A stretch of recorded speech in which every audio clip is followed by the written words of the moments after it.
शामिल हो रहे हैं। आपने देखा कि जिस तरह से बिहार के सभी जिला में एनडीए कार्यकर्ता सम्मेलन हुआ और इस एनडीए कार्यकर्ता सम्मेलन के जो चट्टानी एकता हमारा था और जो आगाज हमने आगे विधानसभा चुनाव के लिए किया, एनडीए ने फिर फैसला लिया कि प्रत्येक विधानसभा से एनडीए कार्यकर्ता सम्मेलन कराया जाए और प्रत्येक दिन 14 विधानसभा सम्मेलन पूरे बिहार के सभी कोने में, सभी प्रमंडल में हो रहा है और अपार भीड़ और विशेष करके जो महिलाओं की भीड़ एनडीए के कार्यकर्ता सम्मेलन में देखा जा रहा है। हम लोग खुद आश्चर्यचकित हैं कि नीतीश कुमार जी ने जो महिलाओं के सशक्तिकरण का काम किया है। पहले हम लोग जब भी सभा करते थे, चाहे पक्ष हो या विपक्ष हो, तो 50-100 महिलाएं किसी सम्मेलन या सभा में आती थी, लेकिन अब एनडीए के कार्यकर्ता सम्मेलन में 50% से ज़्यादा महिलाएं की भागीदारी हो रही है। ये महिलाओं में जो क्रांति बिहार में नीतीश कुमार जी ने लाया है और जिस तरह से जीविका दीदी, ममता दीदी, आशा दीदी, रसोईया दीदी और इस तरह करके आंगनबाड़ी दीदी, महिला का जो आरक्षण करना, पंचायती राज में महिलाओं को आरक्षण देना, बिहार सरकार में पुलिस में महिलाओं को आरक्षण देना, महिलाओं के सशक्तिकरण में जो काम बिहार सरकार एनडीए ने किया है, हमें लगता है कि इस बार महिलाएं घर से निकल कर आकर और एनडीए सरकार को लाने में बहुत बड़ी भूमिका निभाएंगी। चुनाव भी है आज देश के महामहिम उपराष्ट्रपति महोदय का चुनाव हो रहा है और एनडीए के जो उम्मीदवार हैं और भारी बहुमत से उनकी जीत दर्ज होगी और हमारे एनडीए के जो उम्मीदवार हैं वो उपराष्ट्रपति पद के लिए भारी बहुमत से जीतेंगे।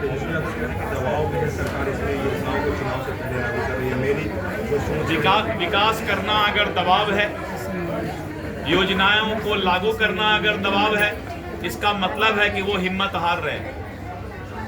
जिस तरह से नीतीश कुमार जी ने कमाल कर दिया, सोशल इंजीनियर, मैं खुद भी आश्चर्यचकित हूँ। बीजेपी का प्रदेश अध्यक्ष होने के नाते मैं खुद आश्चर्यचकित हूँ कि नीतीश कुमार जी ने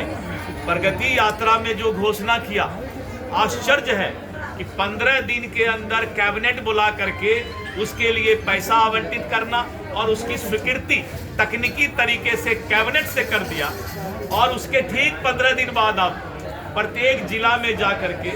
सभी योजनाओं का शिलान्यास और उद्घाटन कर रहे हैं। ये नीतीश कुमार जी ही कर सकते हैं। अब विपक्ष इससे ज्यादा क्या बोल सकता है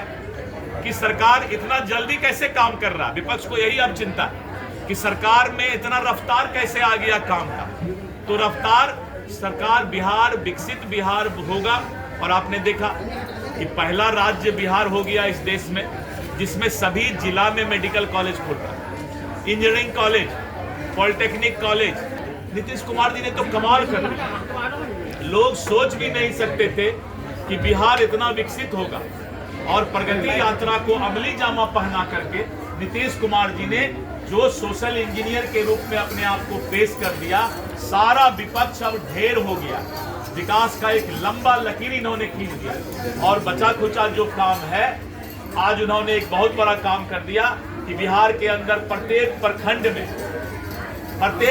में 5 एकड़ जमीन में जो गाय है, गाय को चरने का और उनका पालन पोषण करने के लिए सरकार ने फैसला ले लिया। गाय हमारी माता है और गाय के लिए इतना बड़ा फैसला हुआ। और जिस तरह से उन्होंने जो है वार्ड मेंबर के लिए पंचायती राज में पार्ट 1 में जो नली गली का काम वार्ड मेंबर करते थे और जो उनका बीमा था 5 लाख का, उसको उन्होंने लागू करने का ऐलान कर दिया। तो पूरे बिहार में एक तरफ आंगनवाड़ी के लिए किया कल, आज वार्ड मेंबर के लिए, और इस तरह करके पूरे बिहार में एक एक काम होता जा रहा है। तो विपक्ष को दांती लगेगा, वाजिब है। सब लोग परेशान हो गए हैं और आप लोग के पास भी जो सवाल है वो विकास पर अब कोई सवाल नहीं कि इंजीनियरिंग कॉलेज वहां बचा हुआ है, डिग्री कॉलेज